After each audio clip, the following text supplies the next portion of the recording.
Hi everyone, welcome. It's Emily. Today's DIY, we're going to be making over this wood pumpkin. I got him at Hobby Lobby for $5. He was 40% off, so I think that takes us around $3.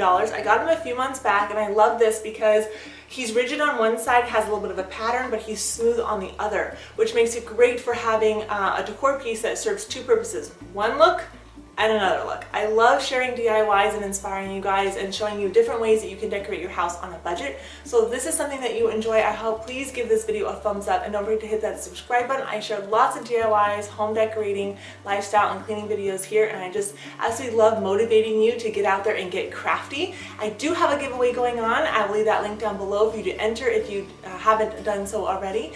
And without further ado, let's get to making over this cute little pumpkin. The first thing you're going to want to do is print out whatever phrase that you would like to have. It fits onto a normal size piece of paper, and I just double-sided mine. That is what I'm going to do. You can do Halloween on one or regular. I'm using this carbon paper. I will leave it linked down below if you are interested in the same one I use. You're going to want a pen to trace on letters. I'm using this Waverly white paint, but you can use any type of acrylic paint here. You're just going to a paint swatch and then a paintbrush and a small one for doing the letters, or you can use a paint pen, and then I'm using a ruler. So the first thing that I start by doing is just taking my white paint and just rubbing this on, and I'm going to do this kind of like in a pattern that a pumpkin would actually be in. So that's why I'm doing it more of a curved shape versus just splotting it on, because I wanted the pumpkin itself to be a little bit more highlighted and to actually look like a pumpkin. So just start by doing this. It's pretty simple. Just kind of draw it out the way that you think that you want your pumpkin, and the lines and the rivets that you want in it.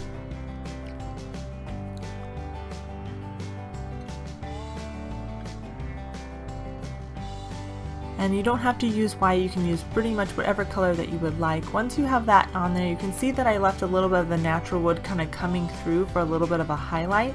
I do wish I would have added some more, so I'm just using this gold paint here and a little bit of the white paint, and I'm mixing them together just to dull the gold paint a little bit.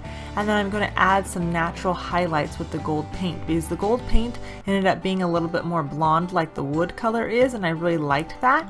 And so here I'm just drawing in my lines and that a pumpkin would normally have, and you can see how it just naturally fills in and it gives it a lot of depth and character.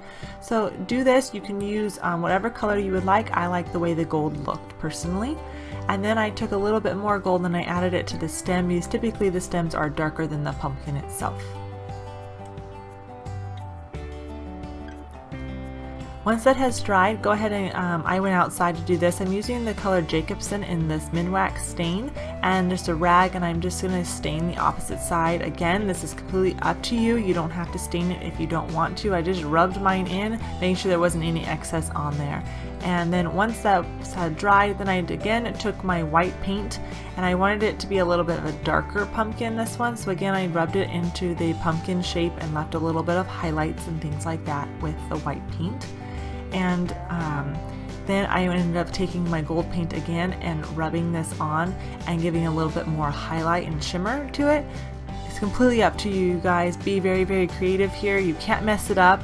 If you don't like it, repaint it all the way over again. It's pretty simple. Again, just add in your highlights as you want to. Once everything has dried, then go ahead and take your printed out words, line them up to where they are, and then I'm taking my carbon paper, putting it underneath. You can tape down the sides if you wanted to. I just held mine together. Then take your pen, it doesn't have to be a working pen or anything, and you're just going to trace the outside of your words, and that is going to put the imprint onto the actual wood board, and that way you can fill it in with your paint pen or your paintbrush. And I'm going to do the same thing on the opposite side. And this one I chose grateful, thankful, and blessed, but you could do something Halloween, maybe like boo or you know, trick or treat or something like that if you wanted to. I'm just using some regular black acrylic paint here and just filling it in, and just I like doing mine freestyle, but if that is not a little bit too difficult for you or anything, you can always use a paint pen. They're usually around $4 or so on sale. You can pick those up at like Joann's or Hobby Lobby or anywhere like that. But I like doing it freestyle. It's fun. And the other side, it came out a little dark, which I do like. Again, you can do whatever sayings that you would like to do, any colors of your choice. I use this method for all of my farmhouse signs, so I put it on our front porch. I loved pairing it with some pumpkins and sunflowers and straw, and you can see how it just naturally looks like a pumpkin. I love it. It says welcome to our patch, and it's just a nice way to greet our guests. And then the opposite side says blessed, thankful, and grateful, and I love that. So I hope you guys enjoyed this video. If you did, be sure to give it a thumbs up, and if you haven't seen my fall home tour, it'll be linked down below. I hope you guys have a beautiful day, and I'll see you soon.